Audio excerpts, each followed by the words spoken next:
Yes, sir. Okay. So there are around 34 students who have joined this lecture. Up to the arrival of remaining students, we'll have a brief discussion regarding our previous discussion. So can anyone brief?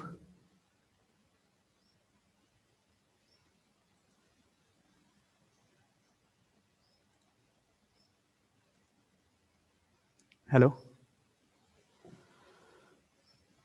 Is my screen visible to you? Yes, sir. Okay.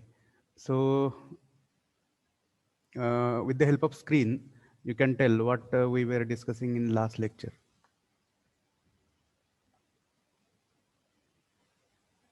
Anyone, please go ahead.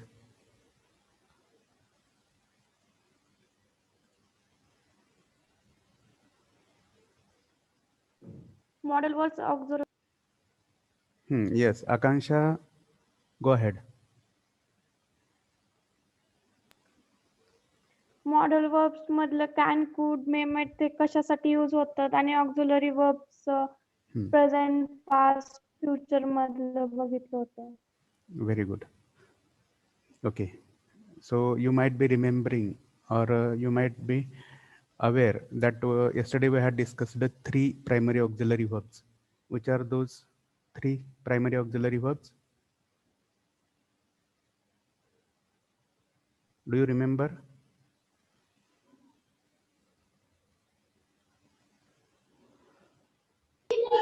To be, to do, and to have. Very good. To be, to do, and to have.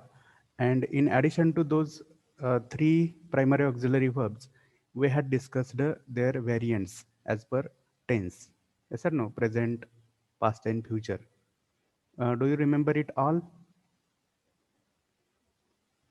Yes or no? Yes, sir. Yes, sir. Yes, Okay. sir. Okay. So let's go ahead for the next point, that is tenses. So what is your understanding regarding tenses? Can anyone explain? How many main tenses are there? How many subtypes are there of each main tense? Basically, Present, past, present, past, present and tense, past tense, future tense, future tense. So basically, there are 3 future tenses. tense. Correct. And each main tense has been divided into how many subtypes? Four types. 4 4. subtypes. Fourth, Very good. And which are those 4 subtypes with proper sequence? Can anyone tell? Simple present tense, Hmm. present continuous tense, Very good. present perfect tense, Hmm. present perfect continuous tense, Very good. And the same sequence is there in past and future. as well as future tense. past. Is that clear? Yes, Yes, sir. sir. Yes, sir. Okay. So we will have detailed discussion regarding all these aspects in our regular lectures. I think we are getting late because of our detailed discussion during introduction itself. Am I right? Hello? Yes, sir. Yes, sir. Okay. So let's proceed further for 1.2. So what is visible on the screen? Yes, sir. Yes, What is sir. visible? Which is the first point under 1.2? Adjectives. Very good. Adjectives. Next one is Adverb. Adverb, adverbs. Then, Prepositions. prepositions, Preposition. and the last one, Conjunction. Conjunction. conjunctions. So basically, these are कोणाकडून तरी disturbance येतोय, please take care. Basically, these 4 are the 4 parts of speech. See, there are total 8 parts of speech, and out of those 8, these are 4. म्हणजे तुम्हाला कदाचित हे माहिती असेल की ठराविक शब्दांचं वाक्यामधलं कार्य हे ठराविक प्रकारचं असतं किंवा words function particularly in specific sentence. Yes or no? And according to their functions, we have classified or we have categorized those words into different 8 categories. And out of those 8 categories, these are 4 categories. And beyond this, nouns, pronouns, verbs. Yes or no? And do you know this or not? Hello? Yes. Which are the 8 parts of speech? First one is noun, then Pronoun, pronoun, then Pronoun. then third, adjective, adverb, Verb. okay, verb, then fourth, adjective, then adverb, Adjective. then adverb, preposition, preposition, then conjunction, and the Conjunction. last one is interjections. Okay. So, Yes. can anyone tell what adjectives are? What is their function in sentences? What are test information about noun. correct? Adjectives are those words which give additional information or say more information about any noun or a pronoun. Are you clear? फक्त नामाबद्दलच नाहीये तर सर्वनामाबद्दल सुद्धा जास्त माहिती देतात. कोण? Adjectives, ज्याला आपण मराठीमध्ये म्हणतो विशेषण, आहे की नाही? मग हे विशेषण कशावरून ठरतात?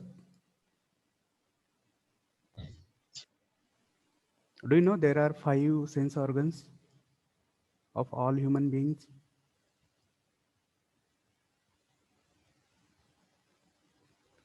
Hello? Do you know sense organs? त्याला तुम्ही पंचेंद्रिय म्हणता किंवा ज्ञानेंद्रिय म्हणता. आहेत की नाहीत? आहेत सर. आहेत. ओके. कोणते कोणते आहेत? कशा कशामधून तुम्हाला गोष्टींचं ज्ञान होतं? कोणत्या 5 इंद्रियामधून, ऑर्गन्समधून तुम्हाला आजूबाजूच्या गोष्टींचं ज्ञान होतं? Eyes, ears, nose, डोळे. tongue, कान. करेक्ट. Very good. आईज म्हणजे डोळे, त्याच्यातून आपल्याला रंग कळतात, Ear. त्याच्यातून आपल्याला शेप कळतात, त्यातून आपल्याला आकार कळतोय. Are you clear? yes sir, Yes sir. हां. त्याच्यानंतर कान, की Ear. त्याच्यातून आपल्याला आवाज समजतात, लहान मोठे, आहे की नाही?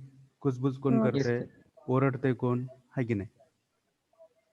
त्याच्यानंतर नोज, नोजमधून आपल्याला काय समजतं? Different smells. Very good. Skin, what do you understand? Touch. हां, Touch. टच समजतो. त्याच्यानंतर whether anything is something is cold or hot, yes or no? yes sir, whether something is rough or smooth, हे सगळं कशातून कळतंय? Skin. Skin मधून Skin. कळतंय. Very good. आणि अजून आपल्याला कशातून कळतंय? जिभेमधून. tongue, tongue. Very good.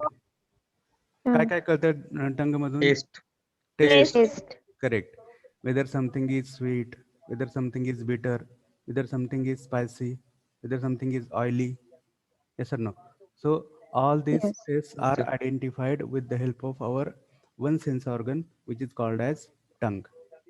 आणि या सगळ्या 5 सेन्सेसवर कंट्रोल करणारा जो 6th सेन्स असतो त्याला आपण ब्रेन असं म्हणतो, Brain. आहे की नाही? तर लक्षात घ्या की या सगळ्या गोष्टींतून आपण आपल्या आजूबाजूच्या व्यक्ती, वस्तू, प्राणी या सगळ्यांचं वर्णन करत असतो आणि सांगत असतो की ती गोष्ट कशी आहे. आणि हे जे कशी आहे या शब्दाची जी उत्तर असतात ते सगळे ॲडजेक्टिव्ज असतात. पटतंय का तुम्हाला हे? Do you agree with me? Yes, sir. Yes sir. Okay. जसं बघा आता ब्रेनच्या माध्यमातून आपण कसं ठरवतो? मी समजा तुमच्यापैकी एखाद्याला विचारलं की 5 + 7 किती? What is the summation of 5 and 7? 12. 12. कसं सांगितलं? कोणता ऑर्गन याच्यामध्ये महत्वाचा आहे? Brain. Brain. Are you clear? मग मी म्हणतो Yes sir. तुम्ही योग्य उत्तर दिल्यामुळं, तुम्ही बरोबर कॅल्क्युलेशन सांगितल्यामुळं, समेशन सांगितल्यामुळं मी म्हणतो यू आर क्लेवर. आहे की नाही? आता हा उत्तर देणारा विद्यार्थी हुशार आहे हे मी कशावरून ठरवलं? तर obviously the sixth sense, that is brain. Is that clear? Yes, sir. Very good. Yes, sir. तर अशा Yes, सगळ्या sir. शब्दांना आपण ॲडजेक्टिव्ह म्हणतोय. पुढे जाऊयात ॲडव्हर्ब्स. काय म्हणतात त्याला मराठीमध्ये? ॲडव्हर्ब. बघा, ॲडजेक्टिव्हला म्हटलं विशेषण, ॲडव्हर्बना काय म्हणणार? क्रिया विशेषण. क्रिया विशेषण. करेक्ट. करेक्ट, क्रिया विशेषण. So how will you define adverb or क्रिया विशेषण in मराठी? बघा, या दोन शब्दावरूनच तुम्हाला समजतंय क्रिया आणि विशेषण. क्रिया म्हणजे काय? की ज्याच्यामध्ये something happens, some modification happens, some movement happens, त्याला आपण क्रिया म्हणतो. Yes or no? Yes, sir.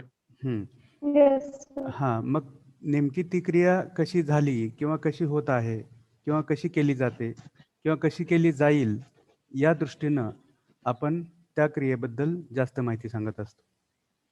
किंवा कधी-कधी क्रियेच्या वेळेच्या संदर्भात माहिती सांगत असतो. क्रियेच्या फ्रिक्वेन्सीच्या संदर्भात जास्त माहिती सांगत असतो. किंवा क्रियेच्या ठिकाणाच्या संदर्भात आपण माहिती सांगत असतो.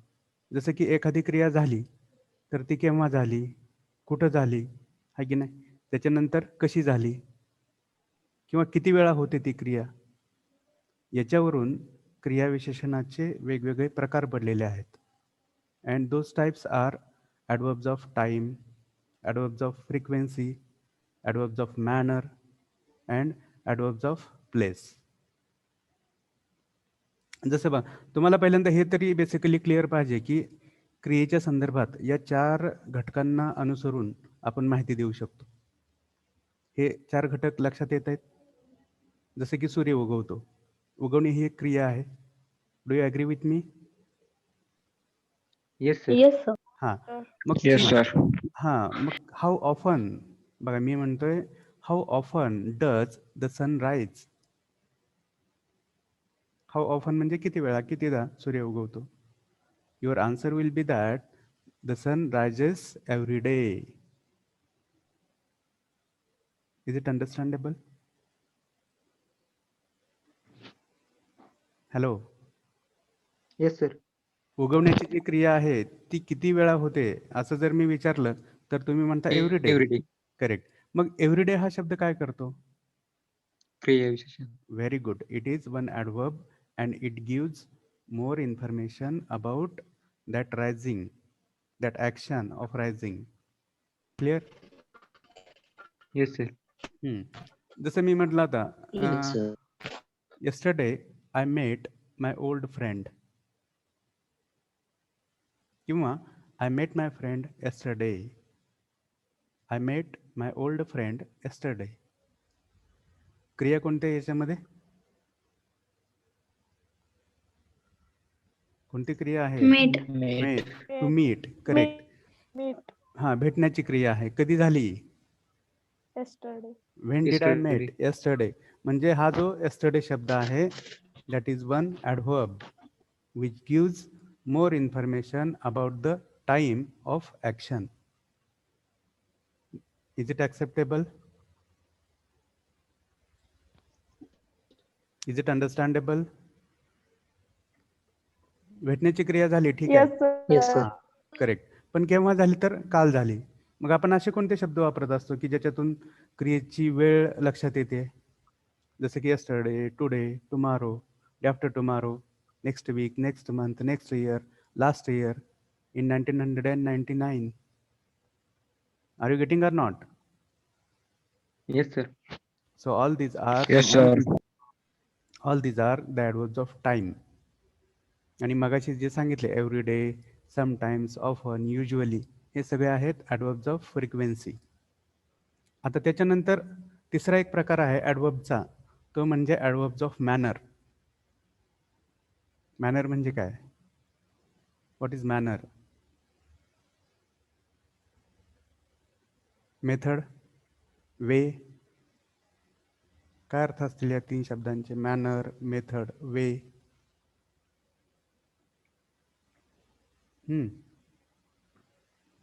मेथड म्हणजे काय? तुम्हाला माहिती आहे हे सगळं? पद्धत. पद्धत, करेक्ट. मग एखादी क्रिया करण्याची पद्धत असू शकते का? किंवा एखादी क्रिया वेगवेगळ्या पद्धतीने केली जाऊ शकते का? Obviously your answer will Yes. Be yes, आहे की नाही? Yes. करेक्ट. मग बघा, जेव्हा जेव्हा तुम्ही एखाद्या ॲडजेक्टिव्हला ly प्रत्यय लावता, ly, तेव्हा ते ॲडवर्ब्स ऑफ मॅनर होत असतं. जसं स्लो, स्लो हे ॲडजेक्टिव्ह आहे, तर त्याला तुम्ही ly प्रत्यय लावा. Slowly. Slowly. Quick, Quickly. Quickly. Quickly. जसं की ही रिप्लायड, बघा मी काय म्हणतोय, ही रिप्लायड, त्यानं उत्तर दिलं. आणि दुसऱ्या बाजूला मी म्हणतोय he replied quickly. What is the difference? एक आहे त्यानं उत्तर दिलं, दुसरं आहे त्यानं क्विकली उत्तर दिलं. What is the difference? Which word is giving more information about that action of replying? Quickly. Correct, quickly. Slowly, है कि नहीं? परत carefully, thoughtfully, systematically. So there are a lot of such adverbs of manner. By simply adding ly or by simply looking at the suffix ly, you can understand those adverbs of manner. Are you clear? Yes, sir. Good. So let's go ahead for the next category, that is काय दिसतंय आता पुढचं? Preposition. Preposition. Preposition. Very good. What do you call them in Marathi? Prepositions. उपपदे. उपपदे झाले की वर articles मध्ये.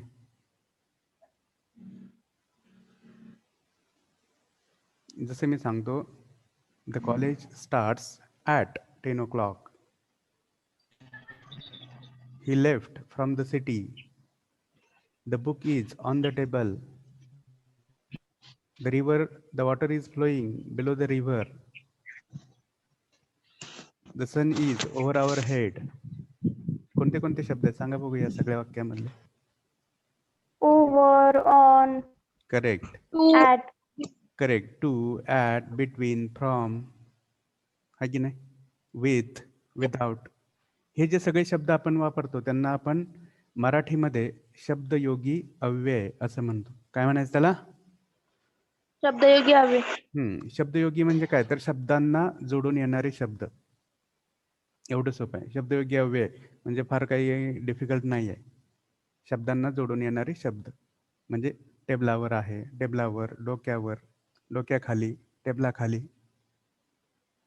लहानपणी तुम्ही हे बघितलेलं असेल की आपली जी पुस्तकं होती पहिलीतली, दुसरीतली, पाचवीतली वगैरे, तर त्याच्यामध्ये एक बॉक्स असायचा आणि त्या बॉक्समध्ये एक मांजर असायचं. तेच मांजर बाजूला बसलेलं असायचं. तेच मांजर परत त्याच्या खाली असायचं. होतं असं पाहिलंय कोणी? किंवा कोणती तरी वस्तू असेल, समजा एखादं पॉट असेल त्याच्यामध्ये काहीतरी वस्तू असेल. शिकलाय सगळे हे? Yes, sir. Yes, sir. मग त्या सगळ्या शब्दांना there is a big list of such prepositions. There are two types. One is simple prepositions and phrase prepositions. त्याच्याबद्दलचं ॲडिशनल डिस्कशन आपण आपल्या पुढच्या लेक्चर्समध्ये करणार आहोत. And the use of right preposition at right place is very much important for effective communication. Do you agree with me? Yes. बघा, Yes, sir. मी समजा असं म्हटलं, an umbrella is on my head, आणि दुसऱ्या बाजूला म्हटलं an umbrella is over my head. काय फरक होतोय ऑन म्हटण्यातून आणि किंवा ओव्हर म्हटण्यातून? कोणतं योग्य आहे? Which is proper one? whether over our head or on our head. Hello? On our head. On our head. Over our head. Over our head. माझं डोकं दिसतंय? हात Yes, दिसतोय? आता माझा हात माझ्या ऑन हेड आहे की ओव्हर हेड आहे? Overhead. हा, आणि Overhead. आता On head. On head. मग छत्री आपण अशी धरतो की अशी धरतो? Overhead. Over. हा, are you getting the difference? Yes, sir.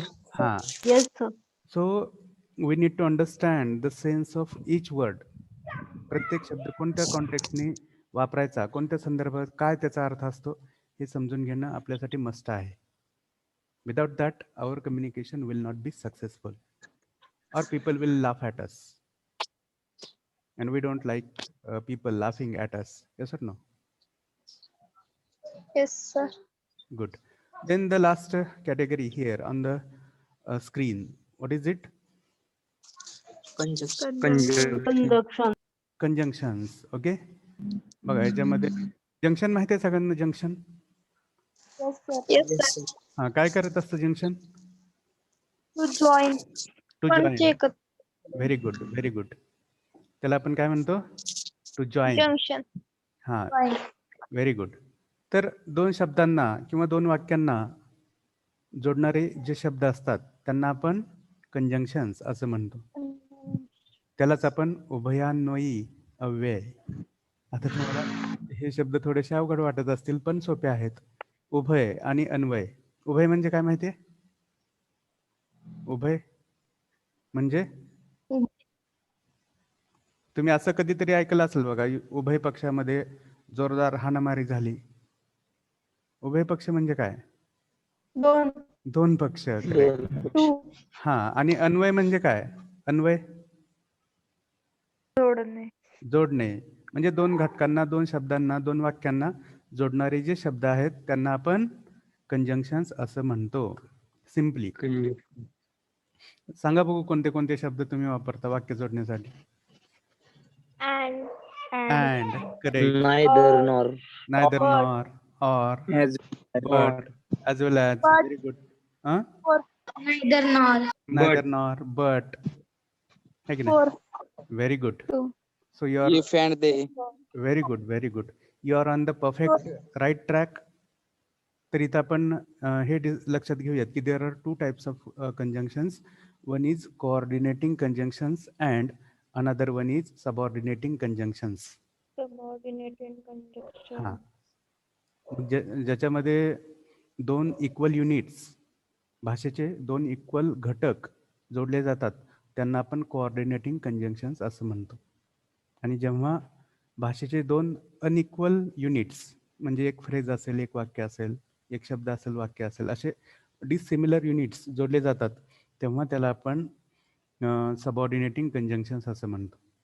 तर ते कोणते आहेत, त्यांची लिस्ट काय आहे वगैरे आपण आपल्या पुढच्या लेक्चर्समध्ये डिस्कस करणार आहोत. Should we proceed further?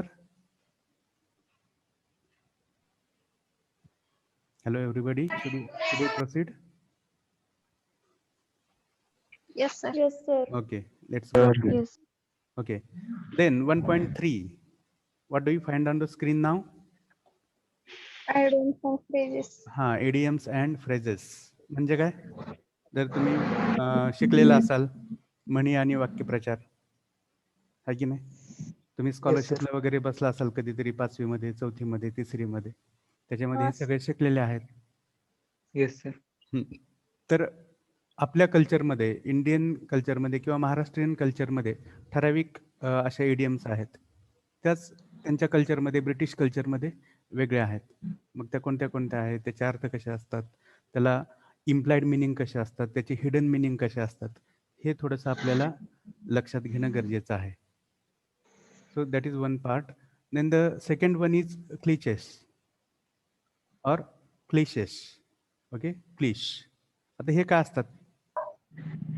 तर बघा, सगळ्यांनी, सोप्या आपल्या मराठीमध्ये सांगतो, सगळ्यांनी वापरून गुळगुळीत झालेले जे शब्द असतात जे वाक्यप्रचार असतात त्याला आपण क्लिशे असं म्हणतो. मग जसं आपण म्हणतो बघा, सोन्याहून पिवळं, दुधात साखर म्हणतो की नाही, किती हा हा की नाही, आपल्याला त्याच्यामध्ये नाविन्य काहीच नसते, लक्षात घ्या. वापरून वापरून ते कसे झाले असतात, स्टेल. स्टेल म्हणजे काय? स्टेल फूड ऐकलेलं असेल तुम्ही. व्हॉट इज स्टेल फूड? फ्रेश फूड, स्टेल फूड. शिळे अन्न. करेक्ट. स्टेल म्हणजे काय, तर ते शिळे झालेले असतात. आपल्या भाषेत आंबट झालेले असतात, म्हणतो की नाही आपण आंबट. तर असे जे शब्दप्रयोग आहेत, शब्द आहेत, ते आपण आपल्या कम्युनिकेशनमध्ये टाळले पाहिजेत. कशासाठी? For better impact on the audience. Do you agree with me? Yes sir. Yes sir. नाहीतर मग बघा, ऐकणाऱ्याची अशी भावना होते की हे काय सांगायला लागले नवीन, तेच ते सांगायला लागले. पानसटपणा आहे की नाही. पानसटपणा हा शब्द तुम्हाला माहिती असेल. हा, पानसटपणा म्हणजे काय, तर त्याच त्या गोष्टी परत परत सांगणं. तर ते आपल्याला टाळायचं आहे. दुसरं आहे रिडंडन्सीज. बघा इथे रिडंडन्सीज म्हणजे काय, तर आता मी तुम्हाला काही एक्झाम्पल सांगतो. True fact. बघा, ट्रू फॅक्ट, पास्ट हिस्ट्री. काय जाणवतं या दोन ह्याच्यामध्ये? किंवा स्मॉल बेबी,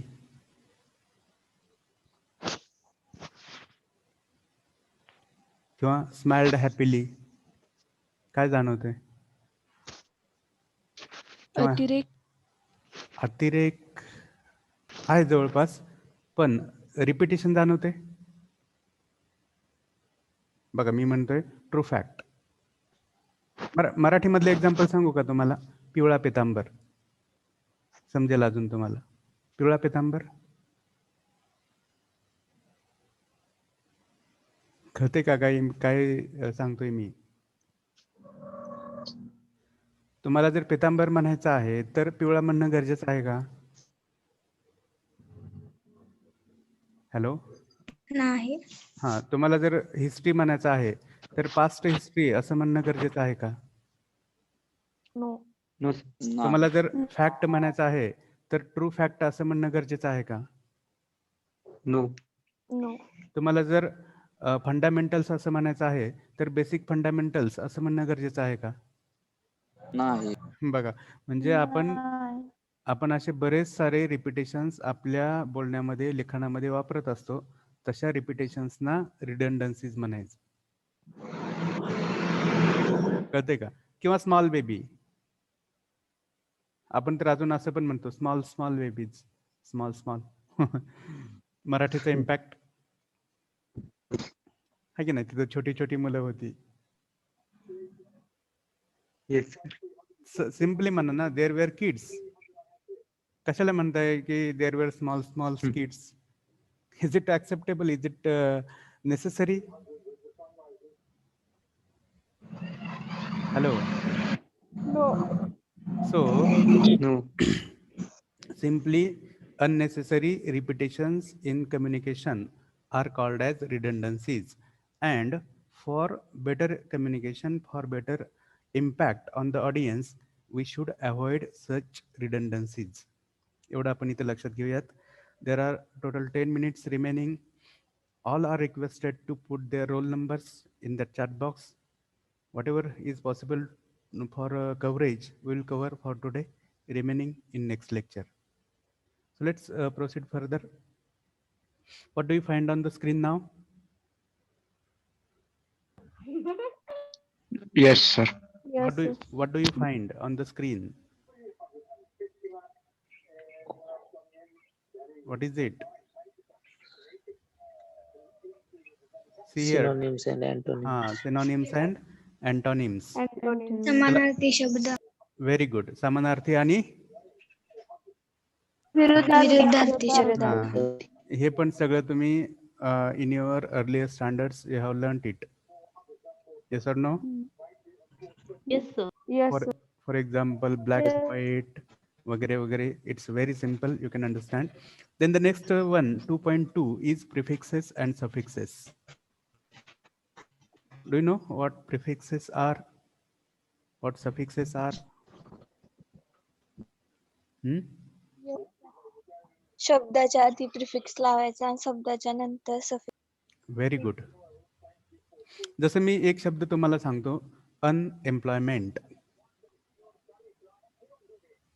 प्रिफिक्स आहे. हा, un is prefix and ment is suffix. हा, तर सिंपली सफिक्सेशन और affixation is the process of forming new words. नवीन शब्द तयार करण्याची ती पद्धत आहे. बऱ्याच वेळा आपण निगेटिव्ह, ठराविक शब्दांचे निगेटिव्ह हे वेगवेगळे प्रिफिक्सेस लावून करत असतो. Do you agree with me? जसं की कोणते कोणते लावता सांगा बघू.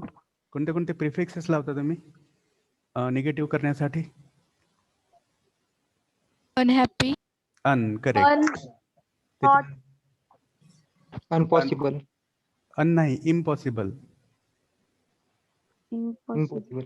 हा, इम्पॉसिबल, डिस आहे की नाही. Disappointment, able, disable, disconnect, unknown. Correct. तर हे जे प्रिफिक्सेस आहेत आधी लावणारे, त्याला आपण प्रत्यय असं म्हणतो मराठीमध्ये, माहिती आहे प्रत्यय. हा, आणि सफिक्सेस म्हणजे काय, तर शब्दांच्या म्हणजे रूट वर्डच्या शेवटी येणारे.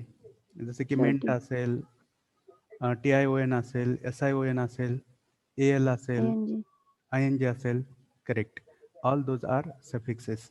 It is again very simple part for our understanding. So let's proceed further for the unit number 3, that is oral communication. In that 3.1 is situational conversation. Situational conversation. हा, म्हणजे काय, तर ठराविक प्रसंगी, ठराविक वेळी दोन व्यक्तीमध्ये किंवा दोन पेक्षा जास्त व्यक्तीमध्ये होणारं संभाषण. करेक्ट. मग समजा स्टुडंट अँड लायब्ररियन असेल, स्टुडंट अँड तिकीट चेकर असेल, टीचर अँड स्टुडंट असेल, म्हणजे किंवा higher authority and lower authority असेल, मॅनेजर अँड जनरल मॅनेजर असेल, मॅनेजर अँड सुपरवायझर असेल. So we have to just imagine the dialogues as per the context of their communication and we have to go on developing the dialogues. मग याच्यामध्ये greetings महत्त्वाचे असतात. सुरुवातीचे greetings hi, hello, good morning वगैरे गरजेचे असतात. त्याच्यानंतर शेवटी thank you, take care, bye, have a nice day वगैरे गोष्टी महत्त्वाच्या असतात. तर it is again very simple part. If you are perfect in preparing questions and their answers, then this part is very much easy for you. Whatever the additional details are, we will discuss during our regular lectures. Then the next point, that is 3.2, is impromptu speaking, that is extempore speaking. Do you know what extempore speeches are? Extempore rounds वगैरे ऐकलेलं असेल तुम्ही. Extempore, किंवा तुम्ही ही एक कधीतरी कॉलेजमध्ये वगैरे ॲक्टिव्हिटी घेतली असेल की एका बॉक्समध्ये वेगवेगळ्या चिठ्ठ्या टाकलेल्या असतात. त्या प्रत्येक चिठ्ठीवर कोणता तरी विषय असतो. प्रत्येकाने पुढं जायचं, ती चिठ्ठी उचलायची, त्याच्यावरचा विषय वाचायचा आणि त्या विषयाला अनुसरून भाषण द्यायचं छोटंसं. Is it difficult to understand? Hello. Extempore speech म्हणजे काय, तर वेळेवर दिलेलं भाषण. थोडक्यात कोणत्याही प्रिपरेशन शिवाय. काय म्हणतोय मी? Without any preparation delivering any speech on any occasion is called as extempore speech. Have you understood it? Yes, sir. Okay. So Yes, sir. whatever the required things are, we will discuss during our regular lectures. Let's proceed further for the next slide. Unit number 4. What do you find on the screen? Hmm. Reading comprehension. Very good. Reading comprehension. आता हे comprehension काय असतं वगैरे आपण आपले course objective, course outcomes वगैरे discuss करताना यांच्याबद्दल आपण डिस्कशन केलेलं आहे. Just to read a passage and answer the questions based on that particular passage. That is called as reading comprehension. And that simple activity has already been performed by you people during your earlier classes. Should we proceed? Yes, sir. Okay. Then unit number 5, that is writing practices. In that 5.1 is writing business letters. बघा आपण एकदम सुरुवातीला हे शिकलेलो आहे. Whenever we were having that orientation of communication, different forms of communication, forms of oral, professional oral communication, forms of professional written communication, that time we have discussed all these things. Do you remember it? Hello? Yes, sir. Okay. So simply writing business letters is one of your requirements in profession. Then email communication is also one requirement, and paragraph writing and essay writing.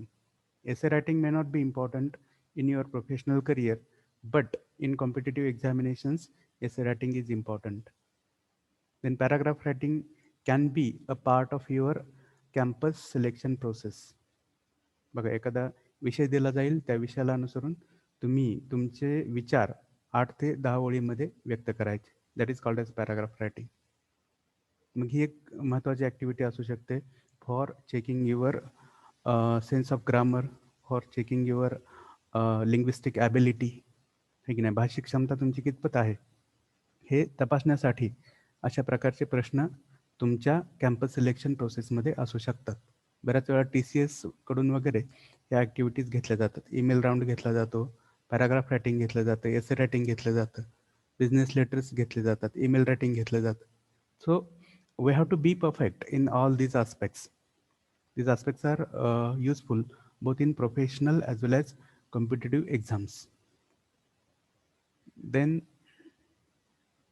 I think this is the last unit. Okay.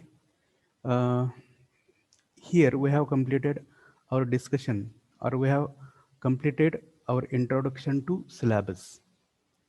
If you have any query, any doubt, any misunderstanding, then you can proceed further and ask. Maybe we have some 2-3 minutes. Okay, please go ahead.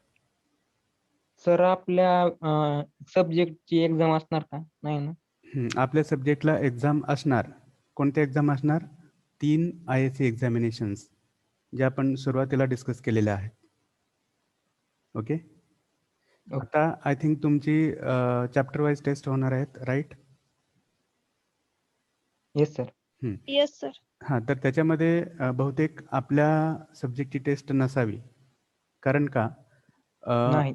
हां, because there is no theory examination of university for our subject, and whatever is there, it is at the institute level or college level. Okay, but whenever there will be ISC, will be prepared. Okay, and maybe today or tomorrow I will share the notes of unit 1. Will it be okay?